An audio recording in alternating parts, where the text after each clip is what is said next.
welcome back to Ritu Pant classes. I welcome you all in my YouTube channel with one new another video.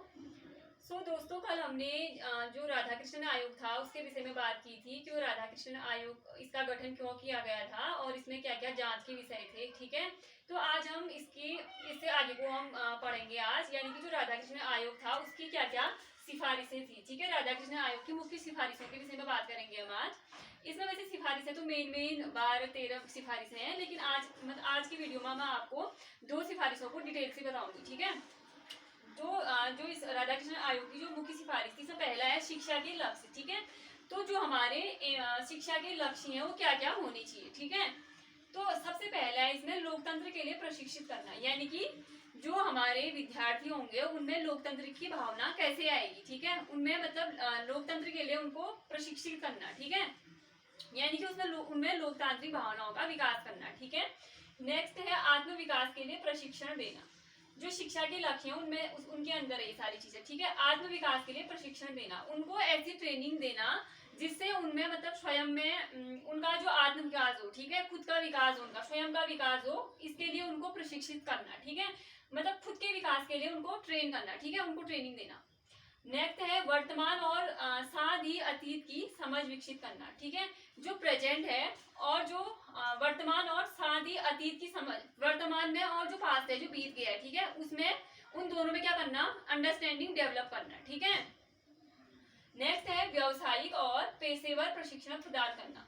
ऐसी शिक्षा प्रदान करना जिससे बच्चे क्या कर सकें, मतलब कुछ व्यवसाय भी प्राप्त कर सके। ठीक है, व्यावसायिक और पेशेवर प्रशिक्षण प्रदान करना, यानी कि उनको वोकेशनल एजुकेशन प्रदान करना, मतलब वोकेशनल ट्रेनिंग देना। ठीक है, जिससे वो कुछ कर सके भविष्य में। ठीक है, नेक्स्ट है अपनी सांस्कृतिक विरासत के उत्थान के लिए विद्यार्थियों को इससे परिचित करना।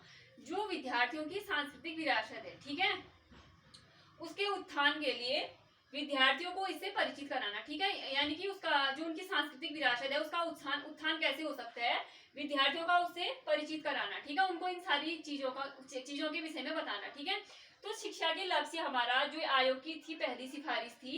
अब उसमें मैंने इतनी सारी चीजें डिस्कस करी आपके साथ। ठीक है, जैसे कि लोकतंत्र के लिए प्रशिक्षित करना, यानी कि विद्यार्थियों में लोकतांत्रिक भावनाओं का विकास करना हम कह सकते हैं। ठीक है, और आत्म विकास के लिए प्रशिक्षण देना। ठीक है, बच्चों को इस प्रकार से ट्रेन करना कि बच्चों में क्या आए, आत्म विकास आए। ठीक है, उनका खुद का डेवलपमेंट हो बच्चों का। ठीक है, वर्तमान और साथ ही अतीत की समझ विकसित करना। जो विद्यार्थी हैं उनमें वर्तमान की, यानी कि जो समय चल रहा है, और अतीत की, ठीक है, यानी कि पास्ट की, दोनों की क्या करना, समझ विकसित करना। ठीक है, उनमें अंडरस्टैंडिंग को डेवलप करना।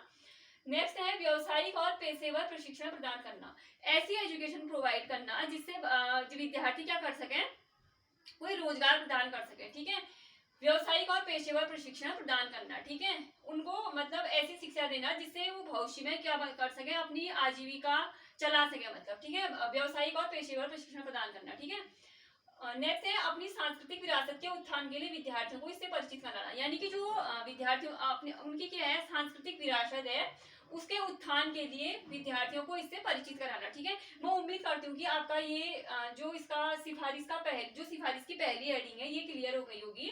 अब हम नेक्स्ट के विषय में बात करेंगे कि इसकी सेकंड सिफारिश क्या थी, जो हमारा राधा कृष्ण आयोग था। ठीक है, तो सेकंड है शिक्षण संख्या, यानी कि जो हमारे टीचिंग फैकल्टीज है। ठीक है, टीचिंग फैकल्टी बोलते हैं। ठीक है, तो इसमें क्या था कि आयोग के अनुसार शिक्षकों को 4 श्रेणियों में विभाजित किया गया था। जो ये राधा कृष्ण आयोग था इसके अनुसार क्या किया गया, जो हमारे शिक्षक हैं, शिक्षकों को कितने भागों में विभाजित किया गया, शिक्षकों को 4 श्रेणियों में विभाजित किया गया। ठीक है, वो कौन कौन थे, प्रोफेसर थे। ठीक है, प्रोफेसर आप जानते हैं, और पाठक यानी कि रीडर। ठीक है, और व्याख्याता वो होते हैं जो लेक्चरर होते हैं। ठीक है, और प्रशिक्षक मतलब ट्रेनर। ठीक है, तो जो टीचर थे उनको 4 श्रेणियों में विभाजित किया गया था राधा कृष्णन आयोग के अकॉर्डिंग। ठीक है, नेक्स्ट है योग्यता के आधार पर ही एक श्रेणी से दूसरी श्रेणी में पदोन्नति की जाए।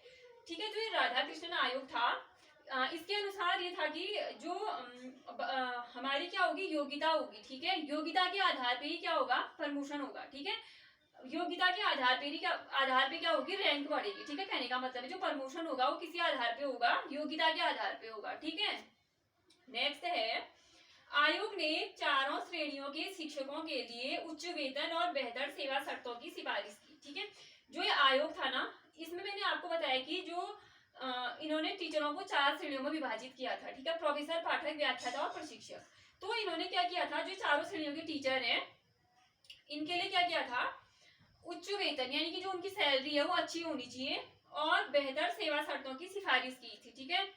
नेक्स्ट है शिक्षण कार्य सप्ताह में 18 घंटे से अधिक नहीं दिया जाना चाहिए, ठीक है।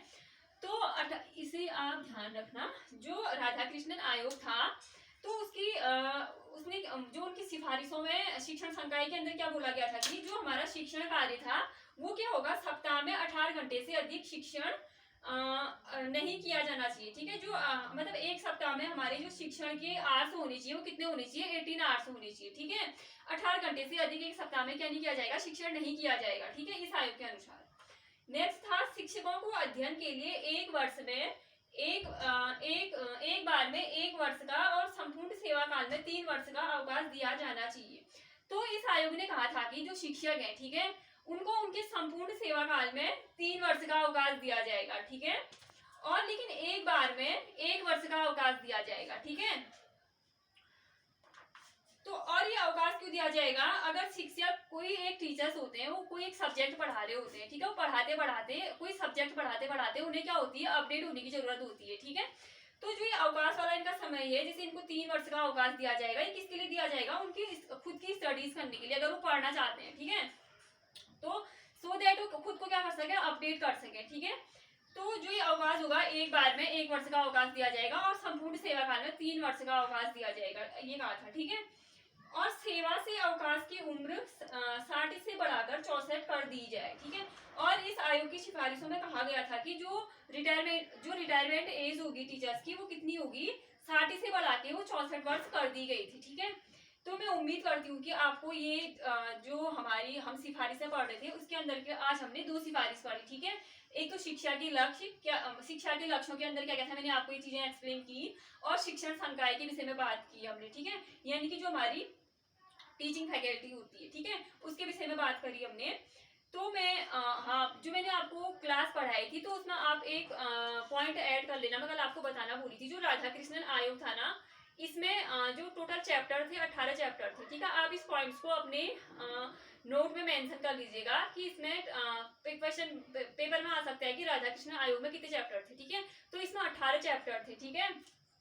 और जो ये राधा कृष्णन आयोग की रिपोर्ट थी, 700 पेज से ज्यादा की रिपोर्ट थी। आप इन 2 चीजों को अपने नोट्स में मेंशन करेंगे। एक तो ये रिपोर्ट थी जो रिपोर्ट थी 700 पेज से ज्यादा की रिपोर्ट थी, और इसमें कितने चैप्टर थे, 18 चैप्टर थे। इन 2 चीजों को आपने you have to mention in your notes, okay. तो दोस्तों मैं उम्मीद करती हूँ कि आपको ये समझ आ रहा होगा। अगर आपको समझ आ रहा है तो प्लीज लाइक कीजिए, शेयर कीजिए, सब्सक्राइब कीजिए और कमेंट्स भी कीजिए, और कमेंट्स करके मुझे बताइए कि आपको कितना समझ आ रहा है। और हम चाहें तो इन वीडियो को हम एक दिन में भी खत्म कर सकते हैं, ठीक है। अब जैसे हम लेक्चरर की तैयारी कर रहे हैं तो हमें टॉपिक कैसे पढ़ने, डिटेल में पढ़ने, डेप्थ में पढ़ने, ठीक है। तो एक ही टॉपिक की हमारी 6-7 या इससे ज्यादा भी वीडियोज आ सकती हैं, ठीक है। अगर हम इस प्रकार से पढ़ेंगे तो हमारी जो लेक्चरर की टेस्ट में क्वेश्चन होंगे वो हमारे छूटेंगे नहीं, ठीक है। भले ही कितने डेप्थ से भी अगर हमसे क्वेश्चन पूछे जाएंगे, अगर हम डीपली पढ़ेंगे, हम सारी चीजों को मेंशन करके मतलब अपने नोट्स में मेंशन करेंगे, तो हमारा पेपर में कोई भी क्वेश्चन छूटेगा नहीं, ठीक है। तो आप लोग मुझे बताना कि आपको वीडियो कैसी लग रही है। तब तक बने रहिए आप वीडियो में। Till then bye bye, take care, keep growing.